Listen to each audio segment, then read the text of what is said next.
와우. 안녕하세요. 복싱 매니지먼트 코리아 황현철입니다. 펀치라인 복싱 토크 77회입니다. 오늘은 김상현 선수의 그 마지막 이야기가 되겠는데요. 지난 세 번의 얘기에 이어서 그 사울 만비전 김상현 선수가 타이틀을 뺏기던 경기부터 김상현 선수의 커리어 마지막 경기까지를 같이 얘기해 볼까 합니다. 역시 이 자리에는 WBC 국제심판위원이신 복싱 매니지먼트 코리아 임준배 국제이사님 나와 계십니다. 네, 안녕하세요. 2002 월드컵 그 한일 그 월드컵이었죠. 축구 해설위원이셨던 또한 권투 전문가이신 장원재 박사님 나오셨습니다. 네, 안녕하십니까. 자, 바로 시작하겠습니다. 지난 시간에 만비 선수와의 이제 3차 지명 방어전에 대해서 이야기를 하면서 그 매짐을 했는데요. 사울 만비 그 여러모로 보나 그 김상현 선수가 유리하고 그 넘어갈 수 있는 방어전이라고 평가했던 경기였는데 사실 무왕수린 때 경기와는 완전 반대였어요. 그때는 승산이 희박하다는 그런 예상평을 안고 김상현 선수가 링에 올랐다면 이번 경기는 좀 편안하게 볼 수 있는 지명 방어전이라고 생각을 했던 경기였는데 결과는 정반대로 나오고 말았습니다. 이 시합 내용은 뭐 김상현 선수가 자기 마음대로는 못 끌고 갔지만 어느 정도 주도권을 잡고 뭐 홈링에서 그 정도면은 뭐 적은 차지만 승리를 할 수 있지 않을까.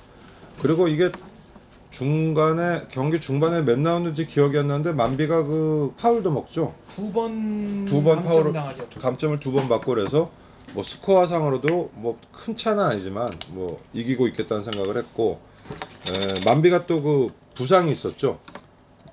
이 미간이라 그러나요? 네. 그 미간이 살짝 찢어져가지고 하여간 경기가 끝나기 직전까지는 좋은 분위기로 흘러가고 있었어요. 뭐 힘겨운 승리까지는 아니고 그렇다고 마음대로 쉬운 승리도 아니지만 뭐 무난하게 그냥 무난하다는 말이 어울리네요. 무난한 판정승 뭐 이 정도고 나름대로 그 만비의 그 본토에 뭐 큰 위력은 없지만 좀 까다로운 복싱 그것도 뭐 나름대로 뭐 볼 수 있었고 그래서 이제 이렇게 해서 지명방어전도 넘어가나 보다 했는데 정말 느닷없이 이제 그 경기가 피니시가 돼 버렸죠. 그래서 저는 이 경기 보다가 갑자기 김상현 선수가 없어졌어요. 링에서 갑자기 정말 짧은 라이트 스트레이트. 아주 짧은 스트레이트였죠. 해서 어느 순간 갑자기 김상현 선수가 링에서 사라져가지고 보니까 바닥에서 마치 그 자신이 쓰러뜨렸던 무왕수린 같이 거의 뭐 대짜죠 거의. 해서 겨우겨우 일어났지만 이제 그 당시에 레프리였던 헨리 깁스가 뭐 상태를 보고 스톱을 거는데 좀 아쉽더라고요. 그래서 그거를 그냥 어차피 일어났으니까 붙였으면 어땠을까 하는 그런 아쉬움까지 남는 그런 결말이었습니다. 네. 그때 다운되고 겨우겨우 일어나서 하겠습니다 라고 했는데 심판이 말린 이유는 다운된 다음에 바로 일어나가지고 그 박스 자세를 취한 게 아니라 계속 비틀비틀거리면서 옆걸음을 치고 로프 붙잡고 휘청휘청하고 그러고 나서 이제 겨우겨우 저 복스를 하겠다는 의사를 표한 거거든요. 그래서 그래서 자른 것 같고 두 번째로 사울 만비가 감점을 당할 때는 주심이 아예 사울 만비 코너까지 가가지고 한 번 더 반칙을 하면은 실격패를 선언하겠다. 그리고 굉장히 장시간 동안 선수와 그 세컨에게 얘기를 합니다. 그러니까 심판이 편파적으로 봤다는 생각은 이제 관중들이 할 수가 없었고요. 나중에 김상현 선수는 사울 만비의 교묘한 반칙이 버팅 때문에 굉장히 곤란했고 심판이 감점 2번이나 주고 저쪽에 가서 얘기를 했지만 그게 나한테는 경기를 풀어나가는데 거의 도움이 되지 않았다라고 후수를 했죠. 그리고 그때 제가 이제 링 레코드북을 갖고 있는데 링 레코드북에 보면은 13라운드까지 끝났을 때 심판 한 사람은 동점, 두 사람은 1점 차로 김상현 열세를 판정하고 있었거든요. 근데 그 당시 주간 스포츠에는 근소한 차이지만 챔피언은 13라운드까지 리드하고 있었다. 그래서 김상현 선수가 2명한테 1점 차 리드, 1명한테는 동점 받은 걸로 나옵니다. 뭐가 진실인지는 모르겠습니다. 저도 그 스코어에서 근소하다고 이겼다고 생각을 하고 있었는데 일전에 그 코도바님이 코도바님이 그랬나? 레코드북을 보니까 지고 있었다 그래가지고 아, 그게 복슬에게 표기가 그렇게 돼 있을 거예요. 예, 그래서 확인을 해봐야 돼요. 그래서 나도 그게 그 당시도 그랬고 지금까지 살아오면서도 그거는 진 경기가 아니고 근소하게 이기고 있다가 역전 KO 당했다는 느낌이었는데 코도바님인가 그 복스렉을 확인하라고 한번 지적을 해서 내가 의외라고 생각을 했거든요. 제가 가지고 더구나 있는 기록은 그 링 레코드 연감 그 종이책에서 네. 본 겁니다. 그 아마 연감을 보고 복슬에게 복슬에게서 입력이 그대로, 됐을 네. 겁니다. 근데 어차피 파울을 2번을 먹었는데 그거를 이기고 있었다는 게 저거고 만약에 그게 사실이면 그대로 가서 판정 갔으면 또 그것도 문제가 될 수가 있어. 폭동이 났었겠죠. 다운을 안 당한 상태에서 판정 갔는데 졌다고 그러면 아니 그리고 문제가 파울을 됐겠죠. 2번을 잡았죠. 그렇죠. 그래서 했고 그 레프리의 헨리 깁슨 저도 심판된 입장에서 정말 뭐 이거는 정말 그 애국심의 발론지 몰라도 일단 그렇게 일어났으면 한 번쯤 시켜봤으면 어땠을까 하는 아쉬움이 남고 아, 좀 짜증나는 게 네. 그 윌프레도 고메스랑 로얄 고바야시 심판을 해리 깁스가 봤어요. 그 헨리 고메스가 완전히 바닥을 기고 정말 눈동자에 초점도 안 맞고 비틀거리는 선수를 억지로 갖다 붙입니다. 시간을 주고. 뭐 몸도 못 가누고 다시 다운되고 계속 시간을 주다가 어쩔 수 없으니까 이제 레퍼리 스톱을 시키는데 로얄 고바야시의 그렇죠. KO패. 예, 근데 김상현 선수는 또 그렇게 그래서- 매몰차게 끊어버리니까 그래서 제가 드리는 말씀이 이 헨리 깁스가 누가 그때 친일파라니까 뭐 아니라는데 일본 쪽에 굉장히 호의적이에요. 친일파 맞아요. 네. 예.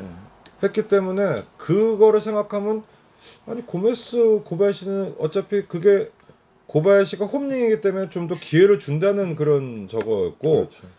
고바야시도 사실 그때 뭐 1, 2라운드는 그렇게 열세가 아니었기 때문에 그렇게 기회를 주는 거를 수긍해 가는데 김상현 선수도 챔피언이고 지고 있지 않은 입장이면 마지막이면 일어났으니까 어차피 쓰러져서 못 일어났으면 모를까 카운터 아웃됐으면 모를까 한 번 더 기회를 줬으면 어땠을까 하는 아쉬움이 남고 결국은 그 심판이 그 이듬해는 박찬희 오구마 쇼지 2차전 때 맞습니다. 오구마 쇼지가 다운됐는데도 10대 9를 줘가지고 결국 그 판정이 뭐 뒤집어진 건 아니지만 그런 판정이 나오게 하는 게다가 박찬희 선수가 다운을 당하지 않았는데도 경기 10대 중반에 8로 10대8 판정한 라운드가 세점 있었죠. 라운드가 2번이나 있어요. 맞아. 그래서 결국은 한 점 차로 그 오구마의 승리를 만들어줬기 때문에 그런 면에서 상당히 좀 짜증이 많이 나죠. 그래서 그 김상현 선수의 시합은 뭐 다 이겨놓은 시합을 망쳐놓은 것 같은 그 단 한 방에 그리고 정타는 그거 하나였죠. 그리고 그게 제가 그 지금 이 얘기를 하는 건 뭐 연타를 많이 맞았다거나 중간에 데미지가 많이 누적됐으면 뭐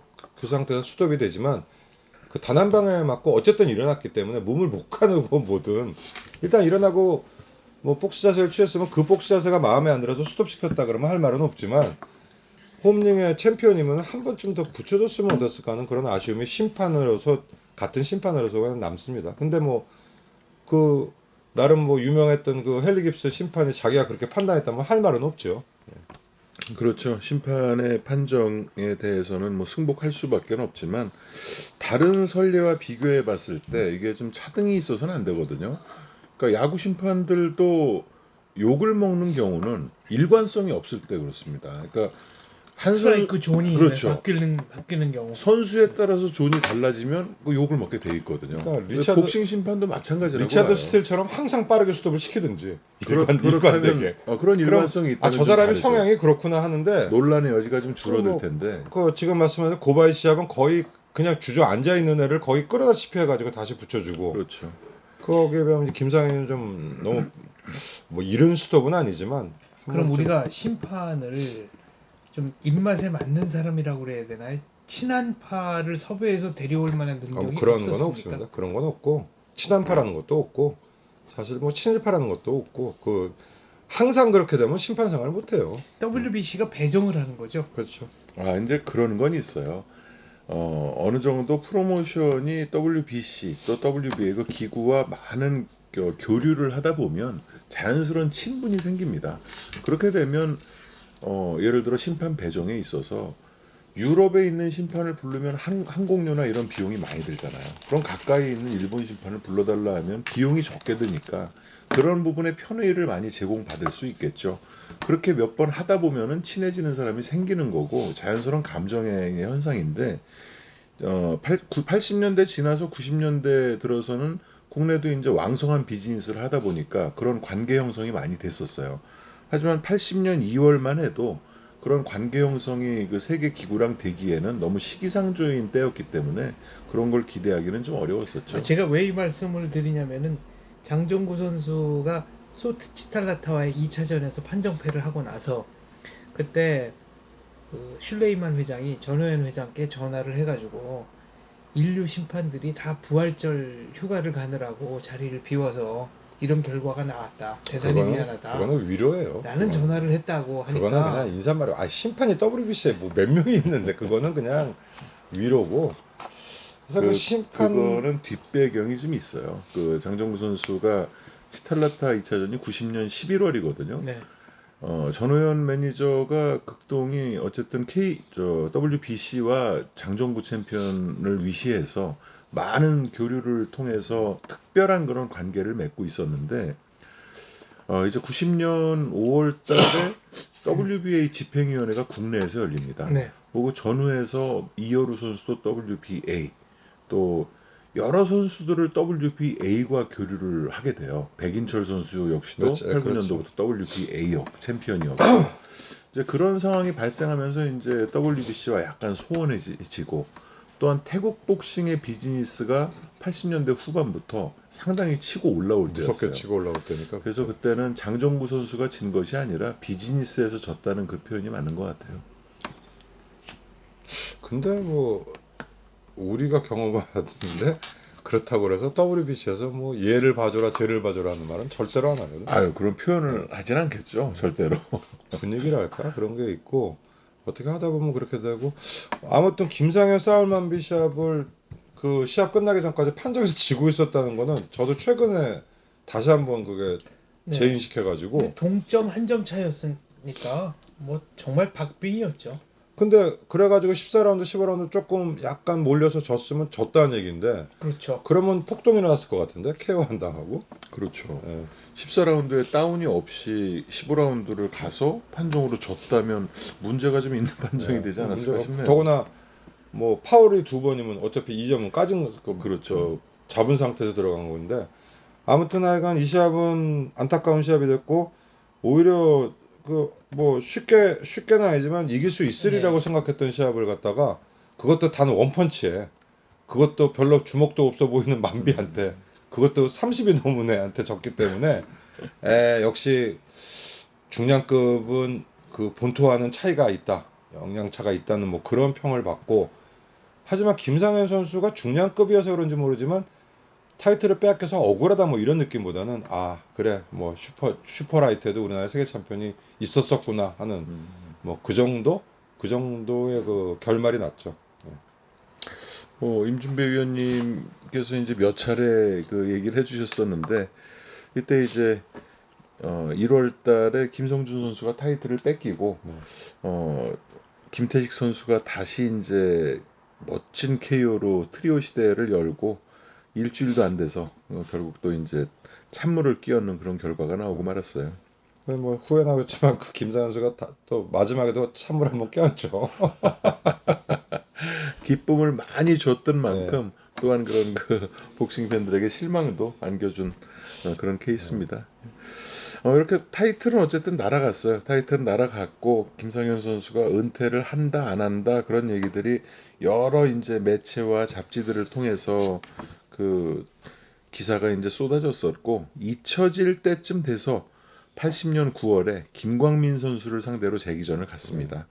그리고 그 경기에서 10라운드 판정승을 거두죠. 이 시합- 80년 9월입니다. 이 시합 내가 김상현 김광민 2인가 1인가 헷갈리네. 굉장히 재밌었는데. 필름으로 남아있는 것은 2차전이에요. 재밌었죠? 재밌었죠. 나름대로 재밌었어요. 나름대로 그 창가 방패 같은 네. 나름대로 재밌었어요. 그래서 재밌었어요. 하여간. 2차전이 김광민 선수 은퇴 경기 아닌가요? 2차 아닙니다. 2차 이후에 또 저 동양 챔피언이 되죠. 김광민 선수가 오영호 오영호 선수를 선수와 꺾고. 꺾고 되죠. 이 김광민 선수와의 2연전은 한국에서도 이 체급의 격차라는 게 존재하는구나. 라이트급 선수가 주니어 웰터급을 넘는다는 게 정말 어렵구나라는 표본 같은 경기였습니다. 다운도 있지 않았나요? 다운은 없었던 걸로 기억합니다. 다운은 2차전은 없었어요. 1차전은 아무튼 왠지 모르게 김광민 선수가 굉장히 터프하게 그 특유의 돌파력으로 밀고 들어가는데도 안 되죠. 뭔가 여유 있게 막아내는 듯한 네. 그러니까 그 펀치를 수없이 휘두르고 들어가는데도 그 벽을 뚫지 못하고 이 성벽을 뚫고 들어가지 못하는 듯한 느낌을 두 번 다 받았습니다. 그래서 아무튼 1차전에 승리를 하고 나름 재기를 한 거죠. 그렇죠. 네. 그러니까 보면 임자가 있나 봐요. 오영호 선수가 이단호 선수를 두 번 다 간단하게 KO를 시키잖아요. 근데 김광민 선수한테는 3번 다 졌잖아요. 네. 또 김광민 선수는 김상현 선수한테 2번 다 지고.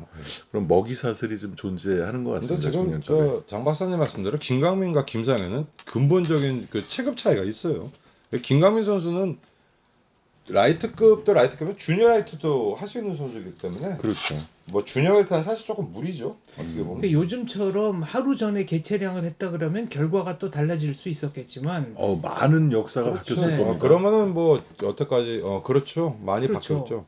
지금 이때처럼 당일 개체 같았으면은 한 체급의 차이가 넘사벽이었던 시절이니까요. 그러니까 요즘은 뭐 4체급, 5체급 재패하는 게 우습게 하는데 옛날에는 뭐 3체급 재패만 해도 대단한 업적으로 쳤으니까 물론 옛날에는 뭐 체급도 그만큼 지금같이 많지가 않았고 했기 때문에 그렇지만 80년 전까지 세계 3체급 재패가 몇 명이었죠? 그러니까 베니테스가 5번째인데 비스몬스부터 해서 뭐 암스트롱, 암스트롱이랑 네. 뭐 해서 4번째에서 5번째로 할 때 몇십 년이 걸렸어요. 그러니까요. 정확한 기억은 안 나는데. 그러니까 그 당시에는 뭐 3체급 재패면 뭐 대단한 위협이었으니까. 그리고 일본의- 바로 아르게오가 예. 나왔고. 아르게오가 나왔고. 일본에서 얘기하기는 이제 파이팅 하라다가 사실상의 3체급 재패 아니냐라고 하는데 저는 인정합니다. 그거 뭐 네. 파메촌과의 1차전은 그건 완전히 말도 안 되는 판정으로 네. 했기 때문에 그거는 단심제, 그것도 주심이었던 윌리 펩이 그냥 손을 들어버립니다. 파메촌에. 정말 코미디 같은 결말이었죠. 정말 양쪽 다 놀라죠. 시합 끝나고 예, 양쪽 다 정말 놀라는 저거고. 근데 이제 2차전을 일본에 불러왔는데 거기서 이겼으면은 뭐 모르겠는데 그 뭐 파이팅 하려다가 이제 페이스 난조가 돼 버렸어요. 오버워크가 돼 버렸어요. 배터리가 어, 됐다고 봐야죠. 그래가지고 결국 그 파메촌 같은 그 칸가루 복싱하는 선수에게 비참하게 KO를 당하고 1차전은 은퇴를 호주에서 네, 호주에서 했었죠. 멜버른에서 해서 다운 3번 뺏었고 네. 뭐 거의 KO 직전까지 몰고 갔는데 판정패. 네. 말도 안 되는 얘기. 그리고 그 당시에 더 화이팅하려다가 존중을 받는 건 주니어 체급이 없을 때잖아요. 네. 플라이급과 벤텀급에 벤텀. 이어서 페더를 도전한 거라서 정말 높이 평가를 받죠. 거기다가 뭐 챔피언 당시에 그 상대들이 대단한 선수들을 에델 조프레를 깼다는 거는 에델 조프레가 종신전적까지 가지고 있는 2패가 화이팅하라다. 한테 두 번째. 나머진 전부 진 적이 전승. 없습니다. 아니 그리고 뭐 아슬아슬하게도 아니고 그 에델 조프레를 맞아요. 뭐 원사이드까지 아니지만 그 뭐 아주 그 큰 차로 몰고 가버렸으니까. 또 호세 메텔도 그렇고 뭐 벤텀급의 그 화이팅하라다는 대단했던 것 같습니다. 아니 뭐 플라이 때도 그 저 잘못 만나서 그렇지 킹피치 이기고 콘킹 피치. 예, 적지에 가가지고 졌지만 그건 뭐 어떻게 보면 수준에 의한 거고 플라이급 때도 굉장히 강렬했고 파이팅 하라다 시합은 지금 봐도 굉장히 발랄해요. 그 화이팅이라는 그 별명이 네, 잘 정말 그 어울리죠. 뛰쳐나오는 것부터 보면 굉장히 발랄한 시합을 하니까 예. 지금도 파이팅 하라는 일본에서 뭐 거의 전설. 분분하지만 네. 나름 존경받고 그 역대해도 항상 랭킹에 올려놓는 그 업적을 항상 탑이었어요. 탑이었다가 2위, 이제 3위 하다가 요즘 이제 이노우에 예. 나오고 예. 그러면서 이제 조금씩 그래도 그 5손가락 안에는 그렇죠. 3손가락 안에 들어가는 한동안은 그 계속 전설적인- 1위였고 그렇죠. 예. 그만큼 일본도 지금 이노우에 같이 이제 정말 걸출한 선수가 나왔기 슈퍼스타가 때문에 나왔습니다. 김광민 선수에게 그 판정승을 거두면서 7개월 만에 재기에 성공을 하고요. 이제 또 김상현 선수가 왕성한 행보를 합니다. 라몬 디오니시오 선수에게 4라운드 KO승. 이게 11월 달이고요. 그리고 해를 넘겨서 81년 1월에 김광민 선수와 재전을 부산에서 갔죠. 이 경기는 그 영상으로 아마 그 요즘 많이 또 보셨을 네. 텐데 이 경기에서도 또 판정승을 거두게 네. 됩니다. 그리고 3개월 후 81년 4월인데 한국 챔피언이었던 최경환 선수와 동양 주니어 웰터급 챔피언 결정전을 갔죠. 이 타이틀이 누가 갖고 있다가 왜 없어진 거죠? 구상모 선수가 그 타이틀을 뺏겼고 예. 갑자기 생각하니까 구상모 선수가 뺏겼는데 왜 이게 공석이 됐나? 갑자기 나도 구상모 선수가 반납을 한 거 아닌가요? 아니요. 아닙니다. 뺏겼어요. 타이틀을 뺏겼어요. 인도네시아 아. 가서 뺏기고 그 전 경기 구상모 선수가 누구한테 타이틀 아메리코한테 뺏겼죠. 토마스 아메리코. 그럼 아메리코가 만비하고 세계 도전을 하면서 만비하고 공석이 하느라고 됐어요. 공석이 됐네. 맞습니다. 만비하고 예, 그러면서 공석이 된 타이틀을 김상현 선수가 또 결정전을 한 거죠. 요 전에 이제 김광민 선수와 2차전 같은 경우에는 김광민 선수가 1차전에서 자기가 뭐 부상도 있었고 또 김광민 선수가 이렇게 그 눈 위에 지방이 많아서 눈두덩이가 잘 쪄죠. 예, 그래서 무슨 지방 제거 수술을 받은 지 얼마 안 됐고 그래서 정식으로 완전히 폼을 갖춘 다음에 한 번 더 붙어보자. 그래서 매치 메이킹이 됐던 걸로 저는 알고 있고요. 그다음에 최경환 선수의 경기, 구상모 선수가 인도네시아에 가서 타이틀 뺏기기 전에도 굉장히 졸전으로 방어를 하고 한번 좀 엉망이지 않아요? 무승부로 방어. 무승부로 방어했죠. 세 번인가 다운 두 번인가 세 번 네. 다운되고 무승부로 그냥 좀 억지 판정으로 방어를 한번 했죠. 그리고 나서 이제 토마스 아메리코 선수가 사울 만비와 도전하면서 그리고 반납을 한 거죠. 예. 예. 그러니까 70년대까지만 해도 그 세계 타이틀 상위 기구에 도전을 해도 타이틀을 가지고 있을 수 있었어요. 네. 하지만 그 70년대 말 80년대 들어오는 기점부터 상위 타이틀에 도전할 때 이제 반납하는 것으로 규정이 바뀝니다. 그러면서 그 타이틀을 반납을 하고 국내 선수들도 이제 세계 도전할 때 모두 타이틀을 반납하고 가는 수순을 밟게 되죠. 최경환 선수가 당시에 그 국내 주니어 웰터급 한국 챔피언이었죠. 그렇습니다. 이렇게 챔피언이 돼서 동양 타이틀 방어전을 이후로 좀 뜸하게 가져요. 그 논 타이틀전을 계속 갔습니다. 카네스 이바라와 6월달에 5회 KO승. 이바라는 멕시코 선수였죠. 그렇죠. 네. 그리고 81년 8월에는 레오 돌로타일라스에게 대구에서 4회 KO승.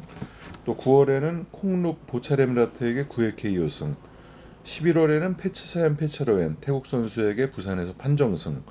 이렇게 하고 12월달에 그 토마스 아메리코 전 챔피언을 맞아서 이제 다시 방어전을 갖게 되죠. 야, 81년도에 하나 7번을 싸웠네. 87년도에 7전을 했네. 그러니까 이 당시가 극동 프로모션의 최전성기라고 볼 수가 있습니다. 장정구 선수가 챔피언 되기 직전이었고 정말 그 많은 유망주들이 시합을 돌아가면서 갔던 때였는데요. 토마스 아메리코도 그 넉넉한 판정승으로 이제 꺾으면서 1차 방어에 성공을 하고요. 넉넉한 판정승이었나요? 저는 그 실질적으로 굉장히 진 경기일 수도 있다고 느꼈을 그런가요? 만큼 굉장히 고전했다는 기억이 남아 있거든요. 다운도 한 번인가 당했던 걸로 기억하고. 그건 기억이 나지 않습니다. 네, 왜냐하면은 12라운드 내내 경기를 풀어가지 못해서 그 해설자나 아나운서도 상당히 답답해했고 김상현 선수 같이 아는 경기를 했습니다. 근데 이때 이게 무슨 얘기를 했냐면은 김상현은 65kg일 때 강타가 폭발한다. 그래서 웰터급으로 올려야 되는 게 아니냐. 그 얘기는 바꿔 말하면 체중 조절에 상당한 문제를 겪고 있었다는 얘기로 저는 그리고 파악을 했거든요. 이 아메리코 선수가 아까 전에 얘기했던 그 뭐 인도네시아 선수들의 경향이 되게 막 굉장히 터프하고 뭐 그런 거에 비하면 상당히 테크니션이고 스마트하게 복싱을 하는 그런 선수이기 때문에 만비한테도 2대1 판정으로 졌어요. 만비와의 경기는 보면 서로 한 게 없어요. 그냥 서로 그냥 뭐 이리 뛰고 공중권 뛰다가 말고 인도네시아에서 굉장히 비싼 돈으로 만비를 불러들여왔는데 만비는 그냥 자기 할 만큼 해가지고 판정 갖고 갔고 아메리코도 뭐 그렇게 인상적인 내용이 아니었기 때문에 그냥 뭐 라운드 보내다가 끝난 시합이었는데 그 당시 아메리코를 보면 상당히 그 인도네시아 선수 치고는 좀 슬림한 체격에 좀 테크니션 같은. 그러니까 지금 장 박사님대로 저도 이 경기 내용은 기억은 안 나지만 김상현 선수가 이렇게 쉽게 요리할 스타일은 아니에요. 그러니까 지진 않더라도. 뭔가 모르게 상승이 좀 안 맞는다. 김상현 선수가 굉장히 고전한다. 그리고 이게 외국에서 했으면은 질 수도 있었겠구나. 그런 생각이 들 만큼 그 정도의 경기 고전이었습니다. 뭐 졌다기보다는 좀 안 풀렸을 것 같아. 아메리코의 상당히 스타일, 안 풀렸죠. 아메리코의 스타일을 생각을 해볼 때, 네. 아메리코도 굉장히 까다로운 스타일이라. 그리고 한 번 녹다운이 있거든요, 제 기억에는. 그거는 좀 기억이 안 나요, 저는. 근데 확실히 김상현 선수가 이제 그 노쇠해가는 기미를 보여주기 시작합니다. 그 백상현 선수와의 경기도 그렇고 그 이제 쭉 나오겠지만 어쨌든 그 동양 타이틀을 방어하면서 다시 WBA 랭킹 1위까지 이제 치고 올라가기는 하는데 전성기는 이제 지나갔고 네. 어떤 그 바랜 느낌이죠. 이제. 내리막길을 걷는 그 관록으로 버티는 듯한 그런 그리고 이미지를 주긴 하죠. 1위에 올라가서 전혀 희망적이지 않은 어. 약간 뭐 그런 적이고 그리고 계속 시합은 자주 해나가네요. 그래도. 그렇죠. 그리고 4개월 후에는 또 이제 바뀐 한국 챔피언 백상현 선수를 상대로 2차 방어전을 갔죠. 이 81년 2년 당시가 국내 선수들 간의 동양 타이틀 매치가 정말 많았던 시기예요. 그렇죠. 그 이 4월 25일이면 불과 일주일 전에 그 황충재 선수와 황준석 선수의 경기가 이제 있었었고 월드컵. 그렇죠. 4월 18일이었거든요. 그 경기 이후에 일주일 후에 이제 백상현 선수와 그 경기를 가는데 이 경기가 넉넉한 판정승이었어요. 예, 제가 기억을 합니다. 그리고 그 8월에는 이제 프레시 로메오를 상대로 5라운드 KO승을 이 거두면서 선수도 뭐 우리나라 단골이죠. 많이 왔었죠. 프레실로메도 뭐 우리나라 단골로 와서 뭐 황충재 선수라도 웰터급하고도 시합 많이 했고. 그렇죠. 그리고 두 달 있다 루벤 라바고도 또 이 단골인데 루벤 라바고는 만만치 않았죠. 네. 그래서 이 선수와는 이제 10라운드 무승부를 기록하는데 추후에 이제 김상현 선수가 세계 타이틀에 도전하면서 반납한 타이틀을 놓고 김흥식 선수가 이 루벤 라바고와 그렇죠. 결정전을 해서 판정승을 거두고 새로운 챔피언이 되기도 합니다. 그러니까 이 라바고는 이제 그 로드 세큐냥 같이 그, 약간은 그렇다고 불안한 볼수 있죠. 항상 항상 좀 불안한 약간 위험성을 내포한 그런 느낌의 필리핀 선수였죠. 근데 이 루벤 라바고와 할 때 김상현 선수는 정말 좀 많이 저물어가는 그런 모습이었던 것 같아요. 그럼에도 불구하고 세계 랭킹은 1위니. 그렇죠. 복싱에 대한 집중력이 떨어진 느낌이랄까요? 그러니까 그 세계 타이틀 매치마다 김상현 선수가 인기 있었던 거는 상대를 KO 시키거나 다운 시키거나 그리고 이 후반 라운드 KO 승이라는 게 한국 선수들은 참 드문 때였지 않습니까? 그런데 10라운드 넘어서 막 이기고 하니까 정말 독특하다, 재밌다, 시원하다 이런 느낌이었는데 이때는 정타가 들어갔는데도 상대가 그렇게 뭐 움찔하거나 물러서거나 이러지 않는 그런 느낌이었어요. 김상현 선수의 그 공격을 보면 세련된 공격은 아니에요. 약간 투박한 그 단조로운 것 같으면서도 그 아주 그 어떤 강함이 느껴지는 그런 공격이라 어떻게 보면 그게 아주 그 잘 그 다듬어지는 공격 패턴보다도 더 좀 원초적이고 더 좀 이 말초신경을 자극하는 그런 스타일 공격이 있었고 사실 지금 관점으로 보면 굉장히 단조로운 그 공격 패턴이거든요. 김상현 선수가. 단조롭죠. 그 레프트 스트레이트 카운터가 네. 굉장히 단조롭지만 타이밍이 너무 좋았어요. 그리고 이제 타이밍을 맞추는 그러니까 그 거. 타이밍을 맞춘 게 시점이. 필살기 같은 느낌. 그렇죠. 네, 그래서 그 김상현 선수 이렇게 오늘 한다 그래서 이렇게 레코드를 보다 보니까 KO율이 의외로 안 높은 거예요. 그 당시에 그 어떤 느낌보다는 물론 뭐 어디 보자 42승에 25KO면 뭐 낮은 KO율은 아니지만 그 당시에 그 당시에 느낌이나 그 중량급일 때 그렇게 높은 KO율은 아니거든요. 했는데 하여간 뭐 자꾸 반복되는 거지만 굉장히 단조로운 것 같으면서 약간 잘 세련되진 않았지만 굉장히 그 원초적인 어떤 그런 느낌의 공격. 상대가 들어오기를 기다리는 스타일이었죠. 먼저 들어가서 치고 부수고 이런 스타일이라. 그렇지만 또 일단 찬스가 있을 때는 또 그 뭐 무작위로 나가는 것 같은 연타도 가끔 보여주고 했기 때문에 하여간 뭐 그 매력 있는 선수였고 지금 이 얘기하는 시점은 이미 이제 해가 좀 저물 때죠. 그렇죠. 하지만 랭킹 1위는 고수하고 있었고 그래서 83년에 이제 접어들면서 2월달에 카네시바라를 한번 꺾었었죠 KO로. 네, 멕시코 선수. 예, 두 번째도 역시 5회K 우승을 거두고. 이 당시에 그 무슨 어떤 저쪽 그 매치메이킹이 됐는지 모르지만 멕시코 선수들이 많이 왔어요.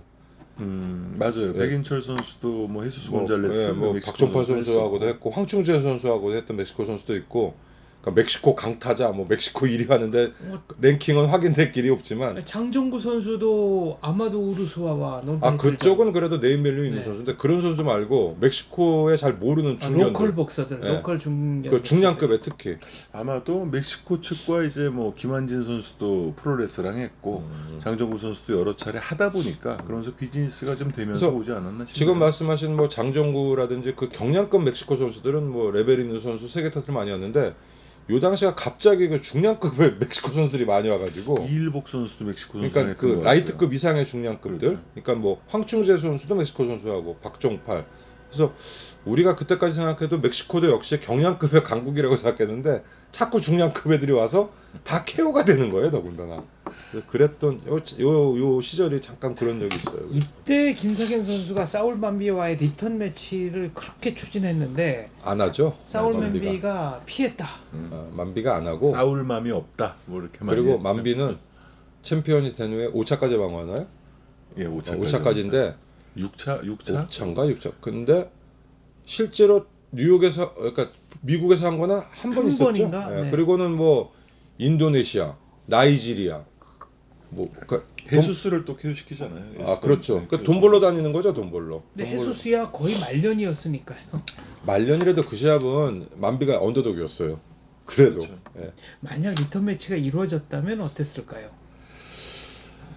근데 김상현 선수가 점으로 가든 꺾여버려가지고. 예, 아마 그리고 만비가 쉽지 뭐 않았을 것 이게 같아요. 두란도 그렇고 무왕소리는 그 제대로 잡지를 못하거든요. 그러니까 이게 쉬운 복싱이 아니에요, 만비 복싱이. 예. 끈적끈적한. 끈적거리지도 않아요. 끈적거리지도 않고 아주 스마트한 것 같은데 하여간 뭔가 좀 까다로운. 까다로운. 예, 네. 아주 까다로운. 그 뭐 무왕수린도 2대1 판정으로 세계 타이틀에서 이겼거든요. 그렇죠. 그러니까 뭐 그 내용은 내가 정확히 뭐 말씀드리지 못하지만 2대1이면 어쨌든 뭐 일방적인 승리 아니었다는 얘기고. 그러니까 마음대로 못 다뤘다는 얘기고. 뭐 시합 끝나고 무왕수린이 뭐 만비가 그로브에 바세린을 묻혀서 자기 눈으로 비볐다 그러는데 그건 뭐 확인이 안 된 거고. 만비 쪽 얘기로는 경기는 이겼지만 판정은 지겠구나라는 생각을 했다. 뭐 태국에서 했으니까. 그리고 네. 그 당시에 무왕수린은 최전성기였으니까. 그리고 무왕수린 표정이 15라운드 마치고 나서 굉장히 그 침울해 있었다는 거예요. 만비 주장으로는요. 무왕수린은 침울해 할 얼굴이 아닌데. 그래서 이 만비와의 뭐 재시합이 이루어졌더라도 장담은 못했을 거예요. 그리고 만비가 과연 재시합이 있었을 때 한국에 와서 하겠느냐, 그것도 의문이고, 한국에 안 오고 자기네 나라에서는 자기는 흥행 카드가 안 되고, 만비가 자기가 그 미국에서 방어전 할 때도 메인은 없었어요. 그 홈즈 시합 언더카드, 같이. 예, 항상 그렇게 했기 때문에 미국에서도 이렇게 흥행력이 있던 선수는 아니기 때문에 선상 나가서 해야 되는데, 굳이 뭐 전 챔피언이고 그렇게 대우가 좋을 것 같지만 한국으로 올 필요가 없죠. 나이지리아나 일본이나 뭐. 일본은 안 왔고, 예. 나이지리아에서 방어전 한번 했고, 그 다음에 이제 인도네시아 가서 왔는데 두 군데 다 시가보다 비싸게 받고 갔어요. 그러다 보니까 뭐 굳이 한국까지 와가지고 그것도 그나마 그 나름대로 그 인도네시아나 나이지리아 같은 선수보다는 강한 전 챔피언하고 굳이 뭐 할 필요도 없는 거고. 그리고 지금 뭐 황 대표님 말씀하신 대로 아마 극동 쪽에서도 그 리매치에 대한 그 저거는 없었던 것 같아요. 뭐 한다고는 기사는 많이 났었어요. 그런 기사는 났었어요. 근데 만비가 피한다고 그랬는데 그게 뭐 진짜 피한 건지 모르겠고요. 프로모터가 그거 그렇게 따지면 아마 돈을 많이 준다고 그랬으면 왔을 거예요. 그렇죠. 근데 그게 극동에서도 뭐 그런 저 주판을 돌려봤겠죠. 근데 그거하고 똑같은 거지 뭐. 90개니 김태식 피한다는데 확인이 안 됐듯이 만비와는 교섭 중이라는데 만비는 계속 딴짓하고 있는데 뭐. 방어전 계속 잡아나가고 있고. 만비랑 가메다 아키오 대전설도 한때 있었죠. 있었죠. 뭐 대전설은 뭐 만비 최근에 죽었어요. 그렇군요. 60까지 프로 생활을 했었는데 결국은 돌아가셨어. 사인이 뭡니까? 차이는 모르겠어요. 정확히 안 나는데 작년 올해인가 작년 아까 최근에 돌아가셨어요. 아, 최근에 정말 많은 복서들이 유명을 달리하네요. 근데 외국은 보니까 이래저래 코로나 영향으로 돌아가신 분이 꽤 되더라고. 복서 마빈 헤글러도 롤단 그쪽이라는 얘기가 롤단도 있어요. 그렇고 롤단도 그렇고. 그래서 만비는 뭐 그 이후에 60까지 프로 생활을 네, 하죠. 맞아요. 예. 그냥 뭐 원래 이제 본업은 택시 드라이버인데 뭐 모르겠습니다. 60까지 택시 드라이버를 했는지 모르지만 택시 운전하다가 뭐 시합 잡혔다 그러면 시합하고 하듯이 천생 그냥 그 복싱의 자빈. 그럼 자기 차 타고 가서 예, 그래서 뭐 주차장에 세워놓고 나올 땐 다시 예. 택시 운전사를 복수- 영업하고 그러나요? 복스렉을 볼 것 같으면 60까지 약간 현역을 뛰었으니까. 그리고 제가 60은 아닌데 50대 때 시합을 한번 본 적이 있는데 여전해요. 그러니까 만비의 스타일이 그렇게 안 맞는 스타일이 오래 갈 수 있는 게 정타를 힘안 잘 안 맞아요. 힘안 들이는 복싱에 디펜스가 좋은 복싱이기 때문에 그리고 그렇게 자기가 치는 것도 별로 힘이 안 들어가 있어요. 그러니까 어떻게 보면 글쎄, 그러니까 쉽게 하는 복싱, 뭐 좀 그런 제가 천상 그런 스타일이기 때문에 프로 생활이 말이 60이지 우리 나이인데 아이고 못해.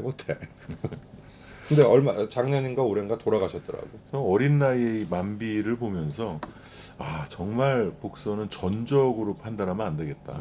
패가 많다고 해서 그게 무시할 수 없다는 것을 아주 크게 느꼈었습니다. 그러니까 그 패한 거를 상대를 봐야 된다니까. 뭐 그렇죠. 두란이니 무항수린이니 아니 뭐 몰로 브룩스 뭐 이런 미국 본토에서 하던 애들이니까. 아니 뭐 전부 다 그런 선수들한테 진 건 아니기 그렇긴 때문에 하죠. 뭐 2류 3류에게 진 게 많다고 하더라도 근데 진 그걸로만 게 판단하면 안 KO도 돼요. 없고 그렇죠. 왕판 깨진 것도 없고 다 어렵게 뭐 두란도 상당히 고전을 했고 그랬기 때문에 아무튼 까다로운 선수 그런 선수였어요.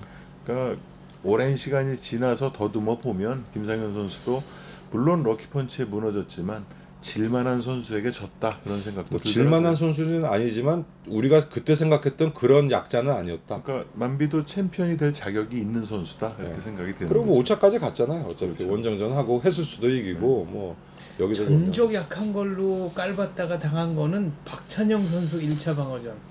바스케스 바스케스. 그때는 바스케스의 전적이 나쁘지 않았어요. 나쁘지 않은데 로라한테 졌기 때문에 미겔로한테 졌어도 23승 2패인가? 전적은 좋았어요. 23승 중에서도 거의 뭐 근데 최근 시합에 그 전시합 최근 시합에서 이제 안 좋아서 그런 거지. 세계 챔피언에게 전적 나쁘기로 따지면은 그 라이트 플라이급의 누구죠? 프란시스코 키로즈 키로스 9승 9패. 9승 9패가 있었고 뭐 IBF 크루저 챔피언 했던 뭐 알프레도 콜 뭐 알프레도 콜이 아니다. 저 누구야? 알프레도 콜한테 진 애가 누구지?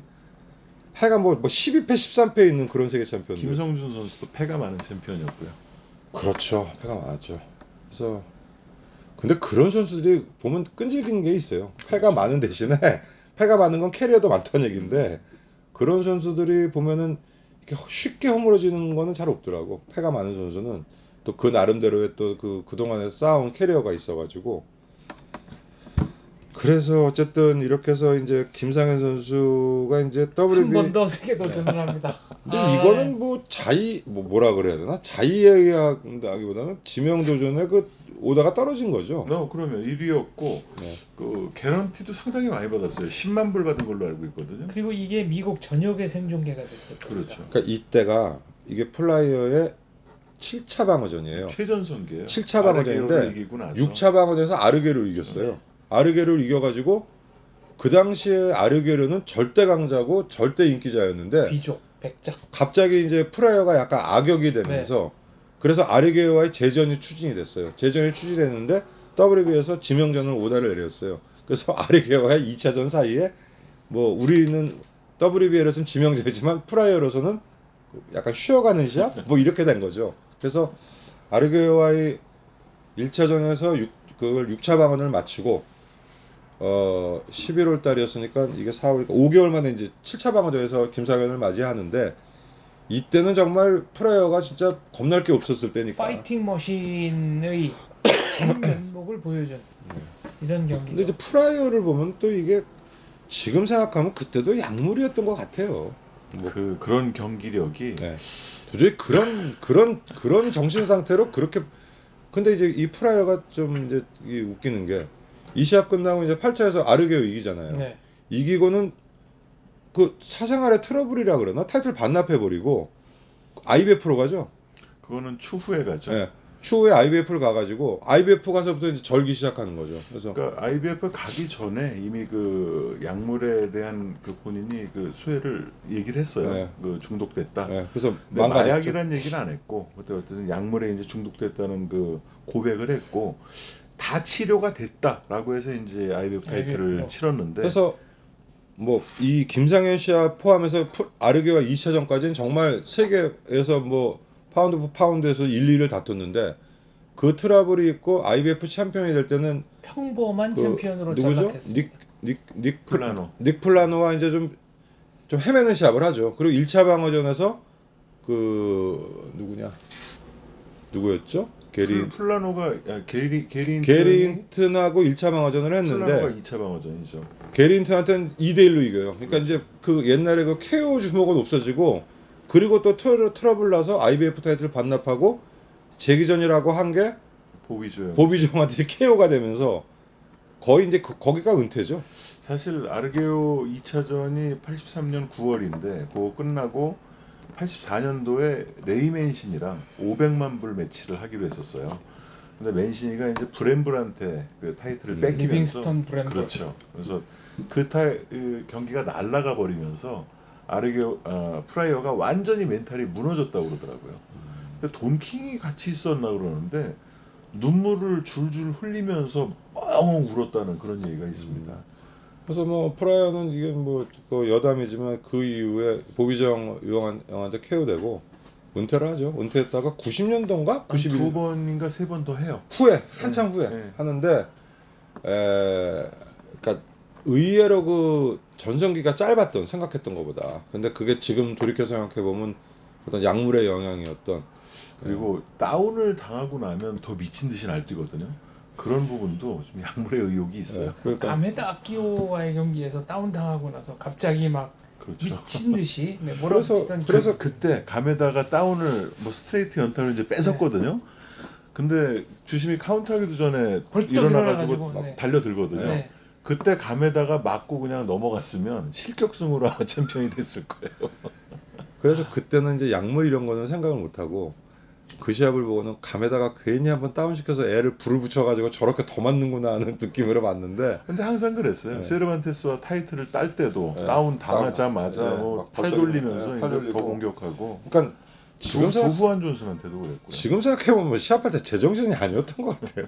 했는데 그러니까 대단했죠. 복싱의 어떤 그 감각이나 센스는 그 반박자 빠른 네, 그래서 스피드. 그 빠르고 정말 그 슈퍼라이트 쪽엔 단신이거든요. 네. 단신인데도 하고 아르게오 1, 2차전 이기고는 정말 그 아주 한참 그 롱런할 것 같았는데 의외로 갑자기 그냥 그 사그라들어 버려가지고 아르게오가 모든 거를 포기한 듯한 표정으로 쭈그리고 앉아가지고 기억납니다. 네 슬픈 눈동자로 카운트아웃 되던 나는 그거 그 보면서 표정이랑 사모라가 루안한테 KO 될 때 앉아서 그 표정이 네그 비슷해요. 링 코너에 주저앉아가지고 네, 그래서 세상이 끝난 듯한 표정으로 카운트아웃 나는 됐죠. 그래가지고 그 아르게오가 그러고 앉아 있는 거 보고 속으로 만비나 코스텔로하고 할 걸 내가 왜 얘하고 해가지고 이 고생을 하고 있지. 그때 아르게오 측에서는 프라이어가 글러브에 석고붕대를 간 것 같다 뭐 이런 그것도 상당히 그 네, 신빙성 있는 의혹이에요. 왜냐하면 아르게오의 얼굴이 네. 그 통상적으로 맞아서 붙는 것보다 훨씬 그 많은 이렇게 좀 뭐 벽돌 같은 거에 네. 맞은 그런 느낌이었거든요. 그래서 아마 아르게오가 프라이어하고 할 때 WBC는 코스텔로였나 브루스 콜이었나 하여간 별로 강한 챔피언이 아니었기 때문에 그쪽으로 방향을 돌렸으면 아르게오가 뭐 사체급을 했을 수도 있지 않았을까. 그 1차전 할 때 챔피언은 르로이 헤일리였고요. 네. 그 다음에 이제 르로이 헤일리가 챔피언일 때 2차전을 했던 것 같아요. 코스텔로한테 뺏기기 전에. 그건 뭐 르로이엘리도 뭐 그 밥의 그 나물이니까 그 근데 정도니까. 아르게오는 만비나 헤일리랑은 생각 자체가 없었어요. 네. 그냥 오직 프라이어. 그래서 어쨌든 뭐 조금 그렇게 생각을 했으면 사체급을 하지 않았을까 하는데 뭐 지금 생각하면은 의미 없고 코스텔로나 이런 애들 하고 하는 것보다 프라이어하고 어쨌든 명승부였으니까. 그렇죠. 또 아르게오가 프라이어와의 경기를 원했던 거는 그때 니카라과의 정세가 굉장히 유동적이어가지고 본인이 아예 니카라과 반군의 멤버였을 겁니다. 그렇죠. 그 네. 저 다 재산 몰수당하고 네. 나왔죠. 또 나라에서도 네, 망명하다시피 해서 나왔. 그래서 자기는 니카라과 반군의 명예를 걸고 싸우겠다. 그러니까 그냥 그리고- 세계 챔피언이 되는 건 의미가 없다고 그리고 생각합니다. 2차전은 뭐 완사이드 했지만 1차전은 뭐 나름 빡빡하게 가다가 뭐 그 당시가 그게 그 김득구 맨시니 시합 다음 날이었기 네. 때문에 전날 전날이었기 때문에 11라운드였나요? 네. 끝난 게 14라운드 14라운드. 그래서 똑같이 14라운드 예, 그래서 그때 뭐 연속해서 텔레비 중계했었고 그랬던 기억이 나고 아리게오 프라이어 1차전은 굉장히 그 세계적으로 주목을 많이 받았고 우리나라에서도 관심이 많았고 아리게오가 워낙 좀 인기가 많았기 때문에 네, 링의 귀공자, 링의 백자. 그리고 그 당시에 그리고 그 빅파이트들이 많았어요. 80년도에 레너드 두란전 시작해서 1, 2차전 그리고 81년도에 레너드 헌즈 82년도에 뭐 홈즈 쿠니 이런 시합이 계속 연달아 있어오면서 해외 복싱이 그 좀 이후에 달궈졌었죠. 해글러 뭐 무가비 그래서 MBC 복싱에서 심심하면 그 유성 중계했었어요. 많이 했었죠 그때. 홈즈 쿠니는 평일날 했었고 홈즈쿤이 그때는 왜 평일에 했는지 모르겠어요. 그러니까 이승훈 핀토르전도 평일에 했거든요. 그리고 9일인가 있다가 홈즈 쿠니 했는데 그것도 평일이었어요. 그러네.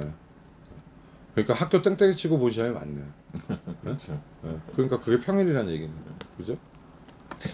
김상현 선수 3라운드 TKO 패는 그래서 뭐 거의 뭐 원사이드한 아론 프라이와 김상현 시합을 뭐 마지막으로 뭐 다 여러분이 너무 잘하시니까 뭐 길게는 얘기를 안 해도 그냥 뭐 일요일이었나요? 이 날이 토요일이었나요? 일요일이었는데. 하여간 쉬는 날인데 오전. 이불에서 그대로 텔레비 켰다가 곧 끄고 다시 잤던 기억이 나요, 제가. 그래서 이때 2라운드 끝나고 심판이 김상현 측 코너에 가서 경기 더 할 거냐고. 맞아요. 사실 2라운드에 스톱시켜도 근데- 무방한 경기였어요. 정말 정신없이 맞았어요. 예. 그런데 1라운드에 그 김상현 선수 그 레프트 어퍼에 이 한쪽 눈이 좀 잘리지 않았습니까? 프라이어 눈 위가 좀 찢어졌던 걸로 뭐 저는 그런 것까지 기억 안 기억하거든요. 나는데 하여간 저는 그냥 1라운드부터 정신없이 맞다가 그냥 정신없이 끝난 것 근데 같고 이때 경기 전에 두 선수가 이제 눈싸움을 하는데 김상현 선수가 외면을 하길래 아 이거는 뭔가 뭐 컨디션 조절에 난조가 있거나 아니 그리고 뭐 프라이어는 그 시합 말고도 뭐 눈싸움부터 미친 듯이 덤벼드니까 했고 그 당시에 프라이어의 기세가 워낙 그 셌던 때라 일단 시합 전부터 뭐 김상현 선수가 필승에 뭐 그런 거는 좀 없지 않았을까요? 그래서 지명전이 그리고 그게 KBC에서 승인을 안 냈었죠 처음에. 아닙니다. 지명전이었기 냈어요? 때문에. 승인을 안 한 거는 구상모 선수 아, 세계도전이었습니다. 그래서 어쨌든 뭐 나름 매력적인 김상현 선수는 프라이어의 시합을 마지막으로 이제 은퇴를 하게 되고 그렇죠. 이후에 뭐 더 이상의 시합은 없었죠. 이후에 뭐 이제 후진 양성도 많이 했었고 또 김용광 선수의 트레이너도 했었고 간간히 사업도 모습도 보였고 사업도 하셨었고 정치도 또 예. 했었다는 얘기도 들렸고 지금도 잘 살고 계실 그리고 거로 김상현 믿습니다. 선수는 뭐 은퇴 후에도 이렇게 보면은 양복 입으면 참 가다가 나요. 그렇죠. 예. 옷 맵시라 그래야 되나? 그 하여간 하고 진짜 그 우리나라 슈퍼라이트급들이 신체 조건들이 대체로 좋았던 것 같아요. 탑복서들 보면. 그러네요. 이상호- 쭉쭉 뻗고요. 이상호 선수도 그렇고 구상모 선수도 그렇고 뭐 이창길 선수도 그렇고 김응식 뭐 김웅식 선수도 그렇고 김상현 선수도 그렇고 다들 그 오태나는 체격들. 또 그 당시 70년대 그 장발이 잘 어울리던 김상현 선수 스타일입니다. 네. 근데 그 장발이 프라이어한테 맞을 땐 너무 나부껴가지고 좀 무상하게도 생각이 됐는데 이렇게 금리도 있지 않았나요? 이렇게 씩 웃으면은 나는 왜 기억을 못하지 그런 걸. 저도 그래서 기억이 안 나네요. 하여간 김상현 선수는 그 70년대 초중반부터 뭐 80년대 초반까지 주니어 웰터급에서 뭐 유일한 세계 챔피언이에요. 절대자 강자는 아니었지만 일단 타이틀을 땄던 뭐 그 당시에 동시대 같이 약간 겹치기도 하고 뭐 중복되기도 한 구상모 선수나 이상호 선수보다는 뭐 실적에서는 훨씬 더 그 굉장한 실적을 쌓았던 그런 선수로 기억이 됩니다. 자, 김상현 선수에 대해서 4부에 걸쳐서 쭉 얘기를 나눠봤습니다. 이런 그 대단한 그 레전드 선수를 또 우리가 보유를 했었고 한때나마 시대를 같이 살고 있는 복싱 팬으로서는 참 고마운 분이기도 하고요. 어쨌든 김상현 선수에 대한 이야기는 여기서 마무리를 하고요. 다음에 또 뭐 복싱 토크를 하면서 아마 여러 번 또 얘기가 더 나오게 될 것 같아요. 오늘 장원재 박사님 덕분에 그 김상현 선수에 대해서 4부에 걸쳐서 많은 얘기를 할 수 있었습니다. 오늘 마무리 부탁드립니다. 영웅은 사라졌지만 추억은 이렇게 생생하게 남아 있습니다. 한국 복싱이 지금 긴 침체기를 겪고 있지만 이렇게 멋진 추억을 남겨줄 수 있는 슈퍼스타의 탄생을 간절하게 기다립니다. 감사합니다. 감사합니다. 네, 고맙습니다.